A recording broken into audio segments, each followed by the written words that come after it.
मसीह में प्रिय भाइयों और बहनों, शाखा और संघी कलीसियाओं के सदस्य और तमाम विश्वासी जो इस सभा में इंटरनेट के द्वारा संसार भर से शामिल है, और GCN दर्शकों,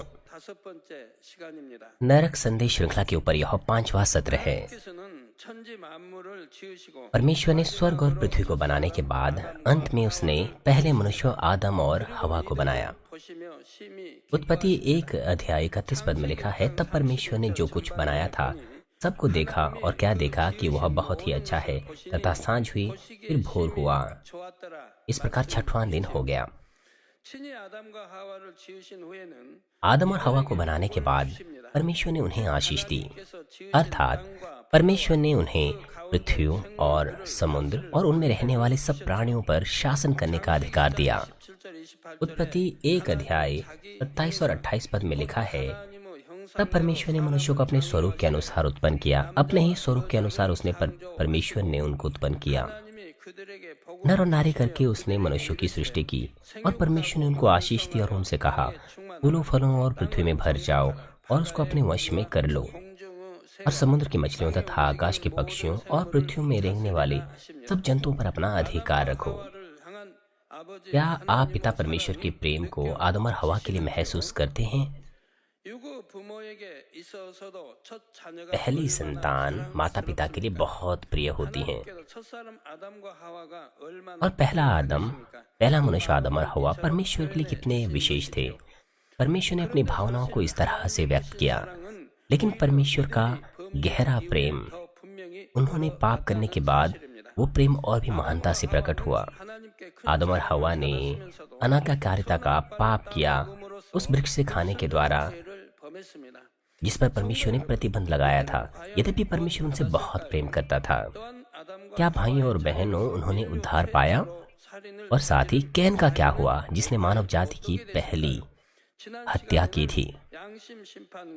पिछले सत्र में आपने छोटे बच्चों के उद्धार के मानक के बारे में सुना था, और क्या आपने परमेश्वर के महान प्रेम को महसूस किया, जो एक और अधिक आत्मा को बचाना चाहता है?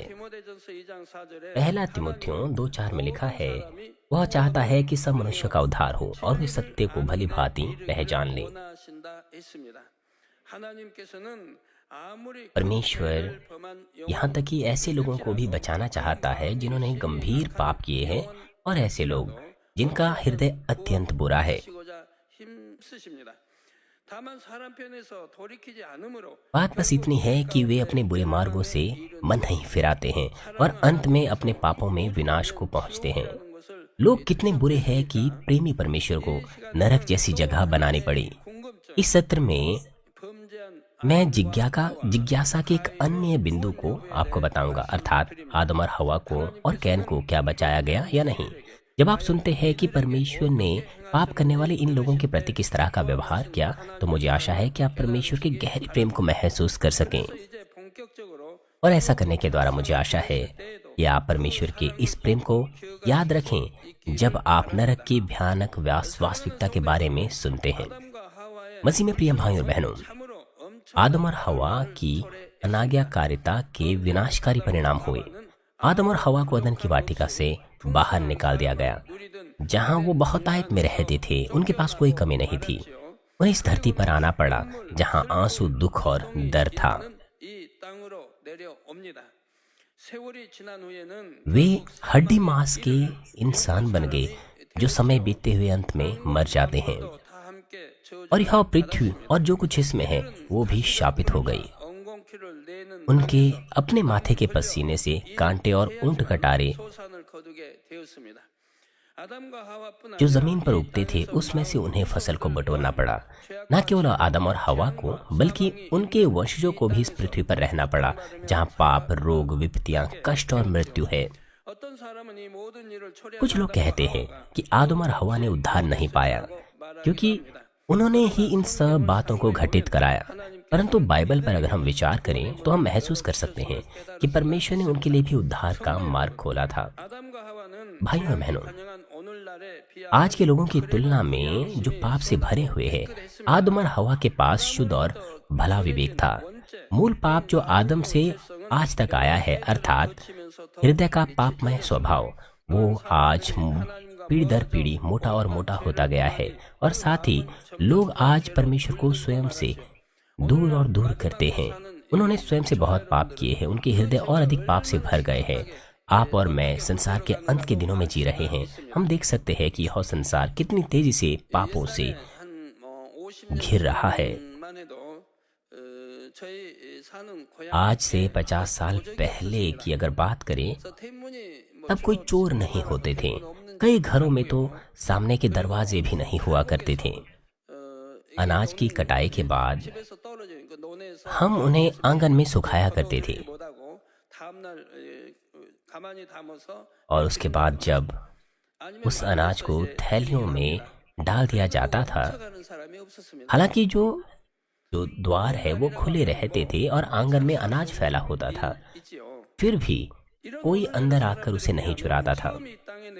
आज के लोगों की तुलना में जब आदम और हवा इस पृथ्वी पर आए तो उनका हृदय बहुत अच्छा था।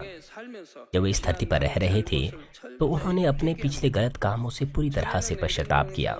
पहले जब वह अदन की वाटिका में थे, वो बहुतायत का भोजन वृक्षों से खा सकते थे, परंतु अब उन्हें फसल के लिए परिश्रम करना पड़ा और गर्भधारण में हवा को और अधिक दर्द हुआ। उन्हें दुख और दर्द को सहना पड़ा, और साथ ही एक बेटे के द्वारा दूसरे की मृत्यु का दर्द भी उन्हें सहना पड़ा। इस तरह के जीवन को जीकर क्या आप कल्पना कर सकते हैं कि आदम और हवा ने अपने बीते समय को कितना याद किया होगा जब वो परमेश्वर के प्रेम और सुरक्षा में जी रहे थे।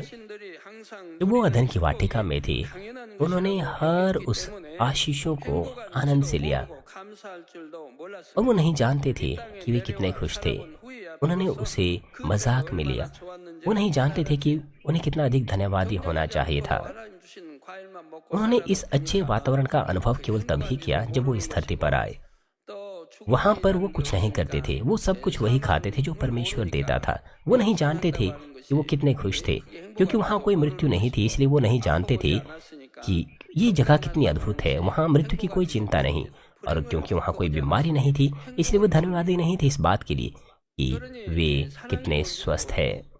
वहां कोई बुराई नहीं थी, कोई बैर नहीं था।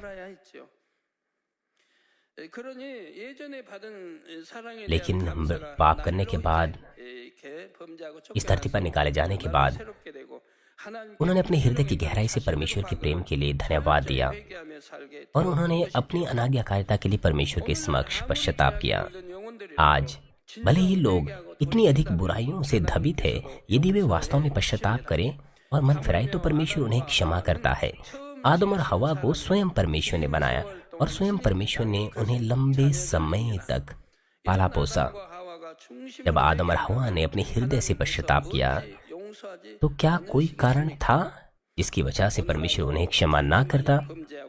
भले ही हमने कई पाप किए हों, जब हम पश्चाताप करते हैं और हृदय की गहराई से मन फिराते हैं, तो परमेश्वर निश्चित रूप से हमें क्षमा करते हैं, और वो हमें चंगा भी करते हैं। परमेश्वर ने उनके पश्चाताप को स्वीकार किया, और पृथ्वी पर उनके जीवन के बाद परमेश्वर उन्हें स्वर्ग के राज्य में ले गया। लेकिन आदम और हवा ने मुश्किल से उद्धार पाया और वे स्वर्ग लोक गए। ऐसा इसलिए है क्योंकि परमेश्वर के ऐसे महान प्रेम को त्यागना कोई मामूली बात नहीं थी। आप में से हर एक परमेश्वर के प्रति पहला प्रेम करते हैं। जब आप पवित्र आत्मा को प्राप्त करते हैं, तब आप चंगाई प्राप्त करते हैं और आप पहले प्रेम का अनुभव करते हैं। आपको यह पहला प्रेम नहीं खोना चाहिए। जब आप किसी अपने प्रियजन से मिलते हैं तो शुरुआत में आपको यह कितना अच्छा लगता है। अगर यह पहला प्रेम होता है तो आप कहते हैं कि आप उसके बिना जी नहीं सकते। ऐसा लगता है कि वो प्रेम हमेशा के लिए रहता है, लेकिन जैसे जैसे समय बीतता है वह बदल जाता है। दोनों ही, आप और दूसरा व्यक्ति बदल जाता है, या आप में से कोई एक बदल जाता है। जब आप कोई नया लड़का नई लड़की देखते हैं तो आपका हृदय बदल जाता है। शुरुआत में तो आप अपने प्रियजन को अलविदा तक नहीं कहना पसंद करते थे। आप लंबी कॉल पर बात किए बगैर बिस्तर पर नहीं जाते थे। आप घंटों भर फोन पर बात करते थे, लेकिन यह बदल जाता है, आपका प्रेम ठंडा पड़ जाता है। यह शारीरिक प्रेम है, ये व्यर्थ है, समय बीतने पर यह बदल जाता है। लोगों के हृदय बदल रहे हैं। जब इससे उन्हें लाभ नहीं मिलता तो वो अपना मन बदल देते हैं। जब वो नई महिला से, नए पुरुष से मिलते हैं तो वो बदल जाते हैं। उन लोगों को ढूंढना मुश्किल है जो उनसे शादी करते हैं जो उनका पहला प्रेम होता है। ऐसे लोग होते हैं, लेकिन बहुत विरले ही ऐसे लोग होते हैं। शारीरिक प्रेम बहुत व्यर्थ होता है। आपका प्रेम आत्मिक प्रेम होना चाहिए, वो प्रेम जो अपने लाभ के लिए कभी नहीं बदलता, वो प्रेम जो केवल देता है, वो प्रेम जो केवल लेने के बजाय देना चाहता है, वो प्रेम जो दूसरों की सेवा करता है। यही सच्चा प्रेम है, बिना बुराई के प्रेम, वह प्रेम जो कभी नहीं बदलता। आपके पास इस तरह का आत्मिक प्रेम होना चाहिए। आपको इस प्रकार के आत्मिक प्रेम से परमेश्वर को प्रेम करना चाहिए। आपने बहुत सा अनुग्रह और प्रेम उससे पाया है, तो आप कैसे उसे भूल सकते हैं? आपने उसे भुला दिया, आप पीड़ित हुए, आपने अपने हृदय की खुशी और आनंद को खो दिया। आप पूर्णता को खो बैठते हैं, परिपूर्णता को खो बैठते हैं। आप प्रार्थना करना बंद कर देते हैं। आपको प्रार्थना करना पसंद नहीं आता, ना आराधनाओं में भाग लेना पसंद आता है। आप चाहते हैं कि मैं जल्दी से जल्दी प्रचार खत्म कर लूं, क्योंकि आप पहला प्रेम खो देते हैं, इसलिए आप अनुग्रह भी खो देते हैं। आपके हृदय में परेशानी होने लगती है, इसलिए कृपया अपना पहला प्रेम कभी ना खोएं। ऐसा इसीलिए है क्योंकि परमेश्वर के ऐसे महान प्रेम को त्यागना कोई मामूली बात नहीं है। सर्वशक्तिमान परमेश्वर जानता था कि वे भले और बुरे के ज्ञान के वृक्ष से खाएंगे, परंतु उसका मतलब यह नहीं कि परमेश्वर ने उनसे प्रेम नहीं किया। परमेश्वर ने स्वयं उन्हें सिखाया और उन्हें सब कुछ, परमेश्वर ने सब कुछ सिखाया और सब कुछ बताया। उसने सब चीजों पर शासन करने का उन्हें अधिकार दिया। वह चाहता था कि आदम और हवा परमेश्वर के हृदय को समझे और हृदय से आज्ञाएं माने, परंतु परमेश्वर के इस प्रेम को उन्होंने त्याग दिया और परमेश्वर का हृदय तोड़ा। इसलिए वे धन्यवादी थे कि वे कम से कम उद्धार प्राप्त कर चुके हैं। और एक और कारण यह भी था उनका स्वर्गलोक जाने का, क्योंकि यह उनके अनाज्ञाकारिता के माध्यम से ही मनुष्य जुताई का द्वार खुला। हालांकि आदम और हवा ने अपने कुकर्मों से, मेरा मतलब अपने गलत कामों से पश्चाताप किया, और साथ ही सर्वशक्तिमान परमेश्वर की दृष्टि में जो पूर्व ज्ञान में योजना बनाता है, यह सब उसकी मनुष्य जुताई के प्रावधान में था। लेकिन पूरी मनुष्य जाति को दर्द से पीड़ित करने और मृत्यु के रास्ते पर ले जाने की जिम्मेदारी न्याय के दायरे में ही होनी चाहिए थी। यह एक और कारण है कि क्यों आदम और हवा स्वर्गलोक से बेहतर स्थान में नहीं जा सकते हैं और ना ही वो महिमावान प्रतिफल प्राप्त कर सकते हैं। मसीह में प्रिय भाइयों और बहनों, आदम और हवा के अदन की वाटिका से बाहर निकाले जाने के बाद उन्होंने इस धरती पर बच्चों को जन्म दिया। उनका पहला पुत्र केन था और दूसरा हाबिल था। जब वो बड़े हुए तो उनमें से प्रत्येक ने परमेश्वर को बलिदान चढ़ाया। केन ने तमाम फलों का बलिदान दिया और हाबिल ने जो बलिदान दिया वो अपने भेड़ बकरियों में पहला फल दिया। परमेश्वर ने कैन की भेंटों को ग्रहण नहीं किया, परंतु हाबिल की भेंटों को ग्रहण किया। ऐसा क्यों था? जब हम परमेश्वर को भेंटें देते हैं तो हमें लहू का बलिदान उसे देना पड़ता है, जो कि पापों के लिए प्रायश्चित होता है आत्मिक क्षेत्र के नियम के अनुसार। इसीलिए पुराने नियम में वो जानवरों की बलि देते थे, जैसे कि गाय या भेड़ है। नए नियम में परमेश्वर का मेमना स्वयं यीशु प्रायश्चित का बलिदान बन गया और उसने अपना लहू बहाया। हमारे प्रभु ने कोड़े खाने पर अपना लहू बहाया। जब उसने कांटों का मुकुट धारण किया, जब उसके हाथों और पैरों में किली ठोकी गई और जब उसके एक ओर बेधा गया, तब भी उसने लहू बहाया। आदम और हवा आत्मिक क्षेत्र के इस नियम को जानते थे और उन्होंने अपनी संतान को भी इसी के अनुसार सिखाया था। वे एक लंबे समय तक परमेश्वर के साथ साथ चले थे और इस धरती पर आने के बाद भी उन्होंने परमेश्वर से आवश्यक चीजों को सीखा था।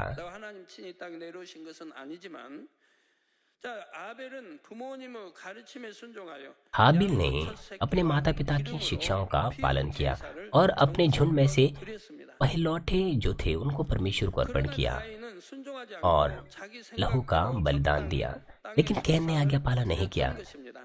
जमीन के फलों में से जो कुछ वो देना चाहता था अपनी इच्छा से उसने वही दिया। जब आप इसे सुनते हैं तो आपको अवश्य ही जिज्ञासा होती होगी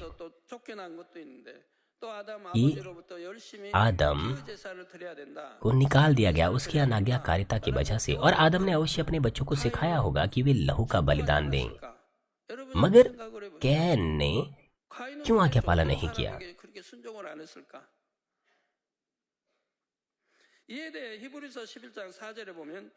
इसके विषय में इब्रानी 11:4 में लिखा है, विश्वास ही से हाबिल ने कैन से उत्तम बलिदान परमेश्वर के लिए चढ़ाया और उसी के द्वारा उसके धर्मी होने की गवाही भी दी गई, क्योंकि परमेश्वर ने उसकी भेंटों के विषय में गवाही दी और उसी के द्वारा वह मरने पर अब तक बातें करता है।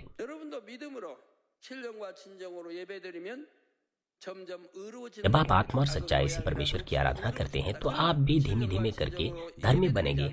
आपकी हर बुराई दूर हो जाएगी और आप धर्मी बनेंगे। लेकिन अगर आप आत्मा और सच्चाई से आराधना ना करें तो अभी भी आप फिर शरीर में हैं, क्योंकि परमेश्वर ने उसकी भेंटों के विषय में गवाही दी और उसी के द्वारा वह मरने पर भी अब तक बातें करता है। क्या वजह है कि परमेश्वर ने हाबिल की भेंटों को ग्रहण किया? वो इसीलिए क्योंकि उसने विश्वास के साथ आज्ञाकारिता दिखाई और परमेश्वर को आत्मिक बलिदान दिया। लेकिन कैन ने परमेश्वर की इच्छा का पालन नहीं किया। उसने वही किया जो वह करना चाहता था।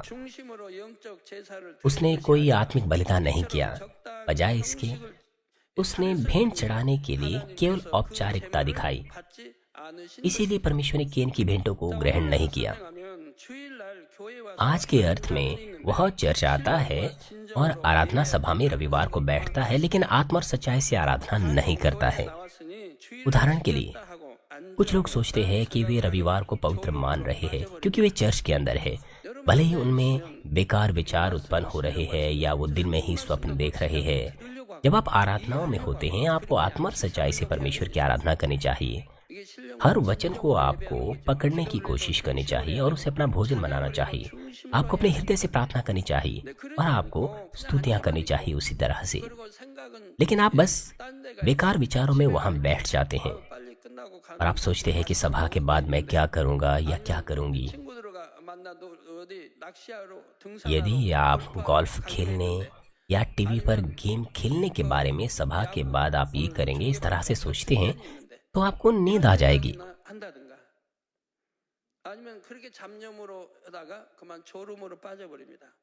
इस तरह के व्यर्थ विचारों के बाद आपको नींद आ जाएगी।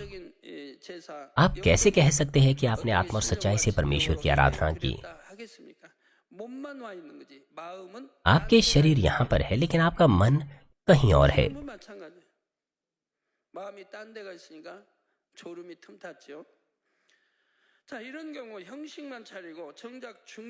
ऐसे में वो केवल औपचारिकताएं निभा रहे हैं। वे अपने हृदय और मेहनत नहीं दिखा रहे हैं, जो अहम बात है। इस तरह से वो कैन के समान शारीरिक बलिदान कर रहे हैं। आपको अपने हृदय की गहराई से प्रार्थना करनी चाहिए।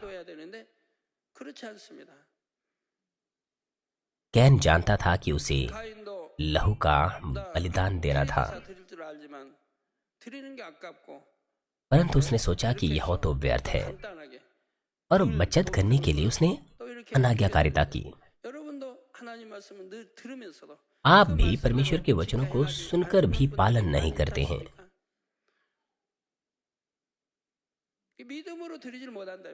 आप इसे विश्वास के साथ नहीं करते हैं। हाबिल ने विश्वास से दिया परंतु कैन ने नहीं।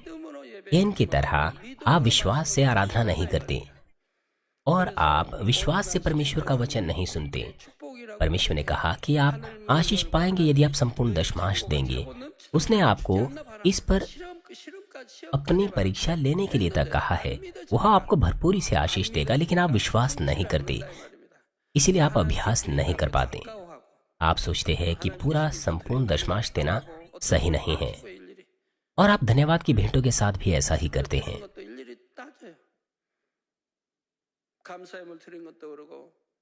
कुछ लोग परमेश्वर को बहुत सारा बोने के बाद पछताते हैं।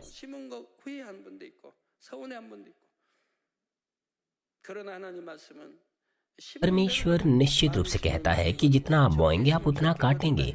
यदि आप बहुत बोएंगे तो आप बहुत काटेंगे, यदि आप कम बोएंगे तो आप कम काटेंगे। परमेश्वर आपको कहता है कि आप अपने हृदय की गहराई से विश्वास के द्वारा दें। यदि आप उड़ करके या मजबूरी से देते हैं तो परमेश्वर उसे नहीं लेता। आपको अपने हृदय की गहराई से विश्वास से देना चाहिए। यह है हाबिल का बलिदान। तब आपको आशीष मिलेगी, आपको उत्तर मिलेगा। निश्चित रूप से इस प्रकार परमेश्वर इस तरह की आराधना को ग्रहण नहीं करता है। परमेश्वर आपकी आराधना को नहीं ग्रहण करते यदि आप आत्मा और सच्चाई से आराधना ना करें। कैन ने परमेश्वर को बलिदान दिया, परंतु यह बलिदान लहू का बलिदान नहीं था। इस प्रकार परमेश्वर ने उसे ग्रहण नहीं किया। आपको भी ऐसा बलिदान देना चाहिए जो परमेश्वर ले सके। आपको संकोच के साथ भी उसे नहीं करना चाहिए। मुझे आशा है कि आप हमेशा सतर्क रहें और जांचें कि क्या आप असल में आत्मा और सच्चाई से आराधना कर रहे हैं और क्या आप पूरे हृदय से, ईमानदारी से, विश्वासी जीवन जी रहे हैं। जब परमेश्वर ने कैन की भेंट ग्रहण नहीं की बल्कि केवल हाबिल की भेंट ग्रहण की, तो कैन ने अपने गलत कामों से पश्चाताप नहीं किया, बल्कि वह क्रोधित हुआ और उसका चेहरे का भाव उतर गया। हाबिल के प्रति दुर्भावना रखते हुए अंततः उसने उसे मार डाला। यह कितनी अद्भुत बात है। मनुष्य जुताई के शुरू होने के बाद से केवल एक पीढ़ी में ही पहले से ही घृणा और ईर्ष्या वहां पर देखने को मिले। और इसके अलावा शरीर की चीजें जब बढ़ी तो शरीर के कामों के रूप में वे प्रकट हुई, अर्थात विचार हत्या के कार्य में प्रकट हुआ। कैन ने क्षणिक क्रोध के कारण ऐसा कोई भयानक काम नहीं किया। दुर्भावनाओं को पालते हुए उसने योजना बनाई और अपने ही भाई हाबिल को मार डाला।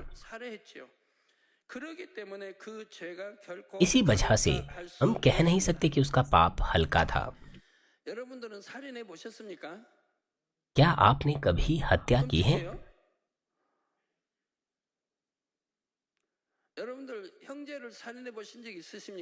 क्या आपने कभी अपने भाई की हत्या की है?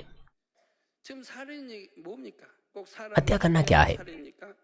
क्या आपको वास्तव में किसी को मारना पड़ेगा हत्या करने के लिए? बाइबल कहती है यदि आप अपने भाई से घृणा करें या बैर रखें तो वह हत्या करना है। जब आप ये कहते हैं कि आप परमेश्वर से प्रेम करते हैं तो यह झूठ है। जब आप अपने भाई से प्रेम नहीं करते, अपने भाई से बैर रखना हत्या करना है। जब लोग जल्दी ही दुर्भावनाओं से छुटकारा पाते हैं, मेरा मतलब है जब लोग जल्दी ही दुर्भावनाओं से छुटकारा ना पाएं तो इसके नतीजे भयानक होते हैं। किसी के प्रति अपनी दुर्भावना बैर में बदल जाती हैं और इसके द्वारा वह बुरे कामों में प्रकट होती हैं। इसीलिए आपको किसी भी प्रकार की बुराई को अपने अंदर नहीं ग्रहण करना चाहिए। कोई भी असत्य को आपको अपने अंदर नहीं लाना चाहिए। जब आपके अंदर दुर्भावनाएं आती हैं आपको तुरंत उससे मुक्ति पानी चाहिए। बैर के साथ भी आपको ऐसा ही करना चाहिए। जब इस तरह की चीजें आपके अंदर नहीं होती है तब परमेश्वर कहता है कि आप पवित्र हैं और आप आत्मा में आते हैं।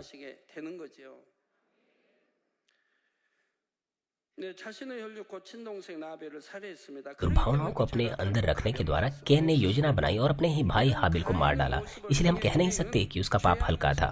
कैन के द्वारा हम देख सकते हैं कि पाप और बुराई की यह प्रकृति किस तरह से मनुष्यों में होती है। यदि हम अपने अंदर इस तरह की बुराई रखें तो कितनी तेजी से वो प्रकट होती हैं, कितनी तेजी से वो हमारे हृदय को दबित कर देती हैं। इसीलिए आप में से जो पवित्र होना चाहते हैं अवश्य ही किसी भी छोटे से पाप या बुराई को स्वीकार नहीं करना चाहिए, यह सोचते हुए कि इतना तो ठीक है।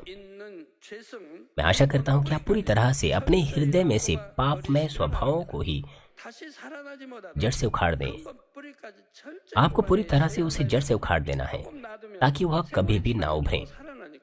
यदि आप उसे ऐसे ही छोड़ दें तो समय गुजरते हुए वो जल्द ही फिर से बढ़ने लग जाएगा। इसलिए आपको उसे उखाड़ देना है। इस तरह से कैन मनुष्य जाति का पहला हत्यारा बन गया। और बाद में उसका क्या हुआ? प्रेमी परमेश्वर ने कैन के लिए भी उद्धार का मार्ग खोल दिया। हालांकि कैन का पाप मामूली नहीं था, लेकिन उसका विवेक आज की तुलना में शुद्ध था। कैन ने अपने माता पिता से परमेश्वर के बारे में सीखा था और साथ ही उसने अपने माता पिता से अधिक मूल पाप को विरासत में प्राप्त नहीं किया था, इसलिए वह दंड के द्वारा अपने पापों का प्रायश्चित कर पाया। बाइबल में हम देख सकते हैं कि परमेश्वर ने कैन के प्रति भी अपनी दया दिखाई, जो मनुष्य जाति का पहला हत्यारा था। कैन अपने पाप के प्रतिशोध में इस पृथ्वी पर भगोड़ा बन गया। यह उसके पाप का दंड था। वह श्रापित हुआ और उसे जमीन से हटा दिया गया और उसने यह कहते हुए परमेश्वर से दया मांगी कि उसकी सजा बहुत कठोर थी उसके लिए। इसीलिए परमेश्वर ने उसके लिए एक चिन्ह दिया ताकि वह मृत्यु से बचा रहे। इसलिए लिखा है,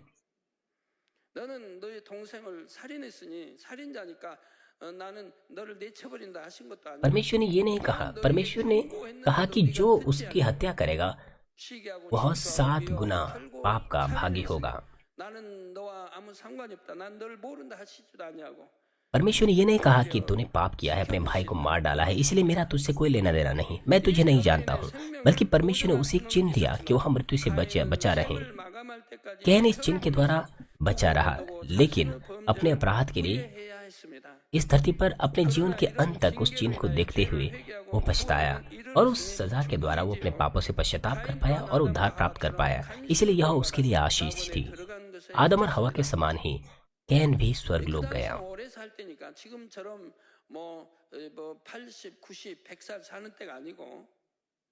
पुराने समय में लोग लंबे समय तक जिया करते थे, आजकल के दिनों के समान नहीं, 80 और 90 वर्ष। उन दिनों में कैन सैकड़ों वर्ष तक जिया। वो सैकड़ों वर्ष तक एक भगोड़े के रूप में जिया।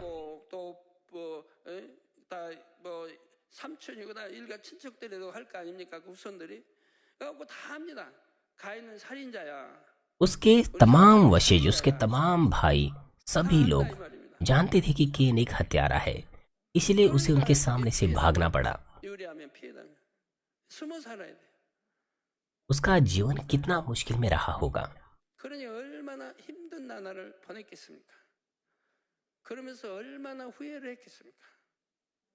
कितना अधिक पछताया होगा वो, कितना अधिक उसने पूरी तरह से पश्चाताप किया होगा।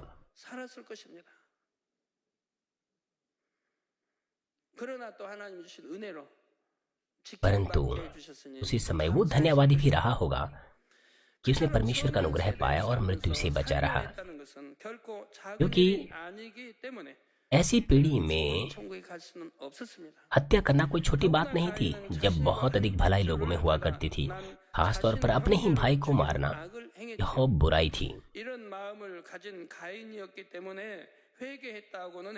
क्योंकि उसके पास इस प्रकार का हृदय था, इसलिए वह स्वर्गलोक से बेहतर स्थान में नहीं जा पाया। हालांकि उसने पश्चाताप भी किया और साथ ही कैन ने अपने पाप से पश्चाताप किया, लेकिन ऐसा उसने दंड के डर की वजह से भी किया। हालांकि शुरुआत में उसने दंड के डर की वजह से किया, लेकिन बाद में नहीं। इसका अर्थ है कि उसने वास्तव में परमेश्वर के प्रति अपने प्रेम से हृदय से पश्चाताप नहीं किया। अगर बाद में वह अपने बुरे हृदय को भले हृदय में बदल पाता तो शायद अंतिम परिणाम बेहतर होता। यदि वह परमेश्वर को प्रसन्न करने के लिए अपने पूरे प्रयास और पूरी सामर्थ्य से जीवन जीता तो वह एक बेहतर स्वर्गीय निवास स्थान में जा सकता था और प्रतिफल प्राप्त कर सकता था। परंतु कैन के पास इस तरह का व्यवहार नहीं था। मसीह में प्रिय भाई और बहनों, आदम और हवा के पास इतना भला हृदय था जिसकी तुलना आज के लोगों से नहीं की जा सकती है। उस समय तक पाप अधिक नहीं थे और लोग पापों से अधिक कलंकित नहीं थे। इसके अलावा आदम का पाप इतना बड़ा नहीं था और कैन का जन्म आदम से हुआ था और इस प्रकार कैन भी इतना बुरा नहीं था। और इसके अलावा उनके बाकी जीवन के लिए उन्होंने अपने बीते समय से पश्चाताप किया। इसलिए उन्होंने कितना अधिक कोशिश की कि वह भलाई से और परमेश्वर की इच्छा से जिएं। लेकिन अगर वे केवल स्वर्गलोक ही जा सकते हैं तो आज के विश्वासियों को किस तरह से जीना चाहिए जो आज इस तरह के बुरे और पाप में संसार में जी रहे हैं। इसलिए मैं आपसे आग्रह करता हूं कि आप और भी अधिक गंभीरता से पवित्रीकरण की इच्छा करें और प्रतिदिन बलपूर्वक एक बेहतर स्वर्गीय निवास स्थान की ओर जाएं। अगले सत्र में मैं आपको निचली कबर की बाकी दयनीय वास्तविकता के बारे में बताऊंगा। आइए मैं इस संदेश का सारांश आपको दूंगा। मसीह में प्रिय भाई और बहनों, आदम और हवा ने जब पाप किया तो परमेश्वर ने अपना अनंत प्रेम उन्हें दिखाया। उन्होंने किस तरह का व्यवहार किया जब उन्होंने पाप किया। यद्यपि उन्होंने बहुत सा प्रेम परमेश्वर से प्राप्त किया था। उत्पत्ति 3:21 में लिखा है, और यहोवा परमेश्वर ने आदम और उसकी पत्नी के लिए चमड़े के अंगरखे बनाकर उनको पहना दिए। उन दोनों के लिए जो इस श्रापित धरती पर जाने वाले थे, अपने पापों को चुकाने के लिए परमेश्वर ने उन्हें चमड़े के अंगरखे पहनाए। अदन की वाटिका में वो नंगे रहते थे, वो कुछ नहीं पहनते थे, परंतु जैसे ही पाप उनमें आया,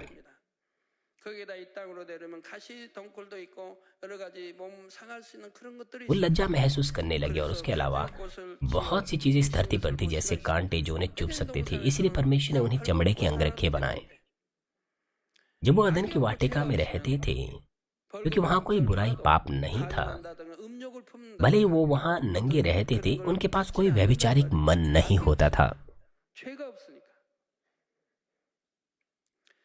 क्या आपको माता पिता की खुशी या चिंता की याद नहीं आती जब वो अपने पहली बार चलते हुए बच्चे को देखते हैं, ये सोचते हुए कि कहीं उनके बच्चों को चोट ना लग जाए, उन्हें चिंता होती है। मुझे आशा है कि आप अपने पिता परमेश्वर के हृदय को महसूस कर पाएं। परमेश्वर उन्हें भोजन देता था, वो किसी प्रकार की बीमारी में नहीं रहते थे वहां पर।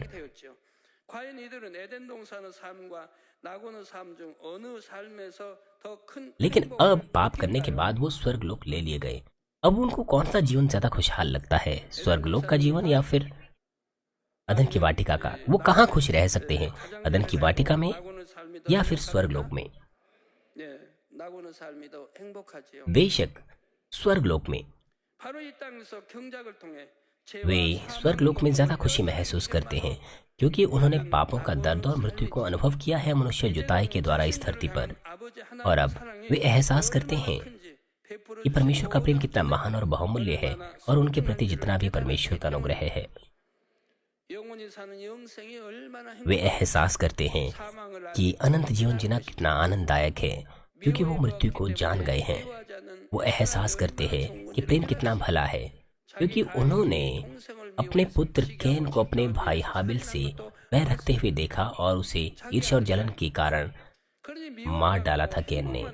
वो जानते हैं कि बैर इतनी बुरी चीज है। परमेश्वर उन्हें हर प्रकार का भोजन देता है। अब वो बिना किसी बीमारी के वहां पर जी सकते हैं, बिना किसी दर्द के। स्वर्ग में उन्हें अब अलग होने की आवश्यकता नहीं, क्योंकि वो इस बात को एहसास कर गए हैं। इसीलिए स्वर्गलोक में उनका जीवन आनंद भरा जीवन है।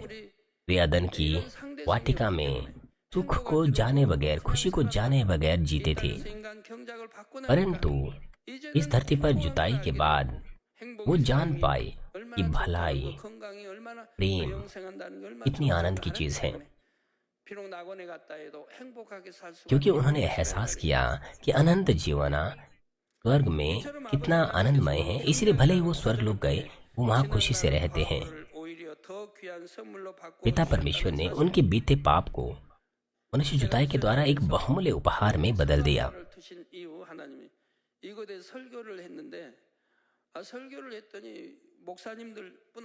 जब मैंने प्रचार किया था कि क्यों परमेश्वर ने भले और बुरे के ज्ञान के वृक्ष को लगाया था, तो पास्टर्स और तमाम विश्वासी जो मेरे संदेश को सुन रहे थे, वे बहुत अधिक आनंदित हुए। वो नहीं जानते थे कि क्यों परमेश्वर ने भले और बुरे के ज्ञान के वृक्ष को लगाया था, लेकिन हमें पता होना चाहिए। उसे जाने बगैर हम नहीं जानते कि यह कितना आनंदमय है। परमेश्वर का प्रेम और बुद्धि कितनी महान है। अब वो सदा काल के लिए सच्चे प्रेम और आनंद से वहां रह सकते हैं।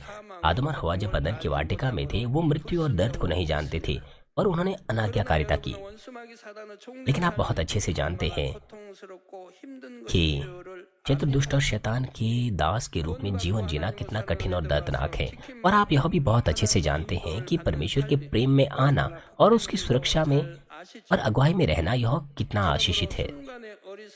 इसलिए मैं आपसे एक बार फिर से आग्रह करता हूं कि आप कोई भी मूर्खतापूर्ण निर्णय ना लें जो अनंत काल तक अपरिवर्तनीय परिणाम आपको दें। आप में से वो जो युवा लोग हैं,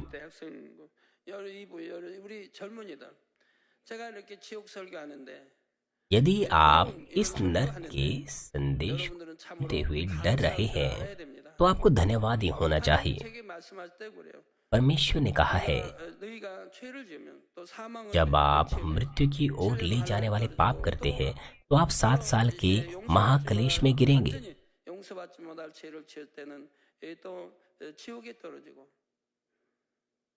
खास तौर पर वो जो पवित्र आत्मा की निंदा करते हैं।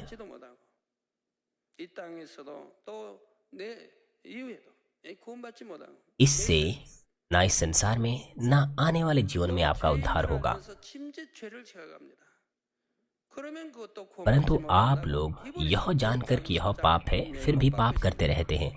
यह साफ रूप से इब्रानियों 6 और 10 में लिखा है। कोई उद्धार नहीं पाएंगे, कोई भी उद्धार नहीं पाएंगे जब वो क्रूस पर फिर से प्रभु को चढ़ाएंगे और उसे फिर से लज्जित करेंगे। परमेश्वर उन्हें पश्चाताप का आत्मा नहीं देगा और इस प्रकार वो उद्धार नहीं पाएंगे। मैंने इसके बारे में आपको बार बार बताया है। लेकिन जब लोग पाप करते हैं तो वो अपने मन में व्याकुल होते हैं, वो भयभीत हो जाते हैं। ऐसा कहने के लिए क्या आप मुझसे नफरत करते हैं? परमेश्वर ने मुझे कहा है, परमेश्वर ने मुझे बताया कि वे अपने हृदय में व्याकुल होंगे, परेशान होंगे, वो सुनना नहीं चाहेंगे क्योंकि इससे उनके हृदय में ठेस पहुंचती है।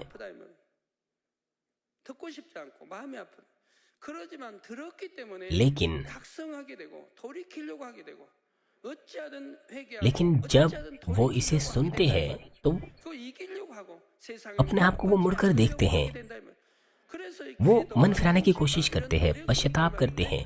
वे इन पापों को दोबारा ना करें, वो इनसे दूर रहने की कोशिश करते हैं। वो फिर से धोखा ना खाएं, वो कोशिश करते हैं, वे प्रार्थना करते हैं, वो उपवास करते हैं, वो लहू बहाने तक पापों के विरुद्ध संघर्ष करते हैं। इस तरह से कहना और ना कहना, इससे बड़ा अंतर आता है। क्योंकि मैं आपको ऐसा कहता हूँ, बार बार दोहराता हूँ, इसलिए आप छुटकारा पाने की इस तरह के पापों से कोशिश करते हैं। आप मन बनाते हैं, आप कोशिश करते हैं कि आप शत्रु दुष्ट और शैतान के शिकार ना बने और आप परमेश्वर को प्रसन्न कर सकें। आप प्रार्थना करने आते हैं और जय प्राप्त करते हैं। इसलिए जल्दी ही आप में से बहुत संख्या में लोग उद्धार पाएंगे। लेकिन अगर मैं आपको इसके बारे में ना बताऊं, इस तरह के संदेशों को आपको देना बंद कर दूं, तो बहुत से युवा लोग वो धोखा खाएंगे। यहाँ तक कि जो बड़े लोग हैं वो भी धोखा खाएंगे, वे पाप करेंगे और मृत्यु के मार्ग पर चले जाएंगे। इसलिए मैं आपको यह बार बार बता रहा हूँ। इसलिए युवा लोगों को मेरी बात सुनकर मुझसे नफरत नहीं करनी है, बल्कि इस बात के लिए धन्यवादी होना चाहिए कि आप परमेश्वर के वचनानुसार नहीं जी रहे हैं। आपको यह पता चल रहा है। मनुष्य जुताई का यह क्षण आपकी सबसे बड़ी आशीष बने। प्रभु यीशु मसीह के नाम से मैं प्रार्थना करता हूँ। आइए संदेश पर सोचते हुए सभी लोग साथ मिलकर प्रार्थना करेंगे। 이 시간은 지옥 5번째로 범죄한 아담과 하와 그리고 가인의 구원 여부와 모든 사람이 구원에 이르기를 원하시는 하나님의 무한하신 사랑을 들었습니다. 선악과를 따먹은 아담과 범죄가 에덴 동산에 쫓겨난 이유로 이 땅에서 또 아버지 또 가인과 아벨을 낳았는데 아벨은 하나님 앞에 피해 제사를 드림으로 하나님께서 기뻐하셨고 가인은 또 자기 자신의 그 생각 속에서 하나님께서 원하시는 제사를 또 변질시켰다 하셨습니다. 우리도 하나님 앞에 예배를 함에 있어서 신령과 진정으로 예배를 하게 하시고 지금 마지막 때가 되어서 이 지옥의 말씀이 증거되어진 이 말씀들을 우리의 마음에 새기고 항상 아름다운 천국을 소망하면서 죄를 피 흘리기까지 싸워 벗어버리며 나아갈 수 있는 사랑하는 만민의 성도님들이 될 수 있도록 축복해 주옵소서. 감사를 드리옵고 우리 주 예수 그리스도 이름으로 기도하옵나이다. 아멘. 당회장님의 환자를 위한 기도를 받겠습니다. 아픈 분들은 아픈 곳이나 연약한 곳에 वीडियो के माध्यम से सीनियर पास्टर की बीमारों की प्रार्थना ग्रहण करेंगे। अगर आप बीमार हैं अपना हाथ अपनी छाती पर रखें, अपने बीमारों को पर रखें। अगर आप बीमार नहीं अपना हाथ अपनी छाती पर रखें, विश्वास से इस प्रार्थना को करें। हालेलुया। सर्वशक्तिमान हमारे प्रेमी पिता परमेश्वर, कृपया अपना हाथ तमाम विश्वासियों पर रखें जो इस वक्त इस प्रार्थना को ग्रहण कर रहे हैं। समय और दूरी को मिटाते हुए अपना कार्य उन लोगों पर प्रकट कीजिए जो जीसीएन और इंटरनेट पर, शाखा और संघी कलीसियाओं में और परमेश्वर की संतान संसार भर में इस प्रार्थना को ग्रहण कर रहे हैं। उन्हें हृदय से विश्वास करने के योग्य विश्वास दीजिए, नकारात्मक विचार और शक दूर कीजिए और तमाम क्लेश और आजमाइशें दूर कीजिए। सिर से लेकर पैर तक सभी अंदरूनी अंग, कोशिकाएं, ऊतक और तंत्रिकाएं और जो भी बीमार अंग हो उन्हें पवित्र आत्मा की आग के द्वारा झुलसा दीजिए और मूल ज्योति के द्वारा। यीशु मसीह के नाम से मैं आज्ञा देता हूँ, शत्रु, दुष्ट और शैतान, सभी बीमारियां, रोगाणु, विषाणु और निर्बलताएं दूर हो, ज्योति आ जाएं। कृपया उनके तमाम असाध्य और अंधकारी रोग पवित्र आत्मा की आग के द्वारा झुलसा दीजिए। तमाम प्रकार की महामारियां, मलेरिया सहित दूर कीजिए।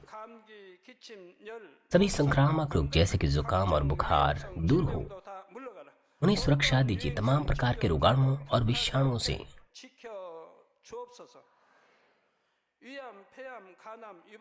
तमाम पेट, फेफड़े, जिगर, छाती, यूट्रिन और आंतों के कैंसर से उन्हें चंगा कीजिए।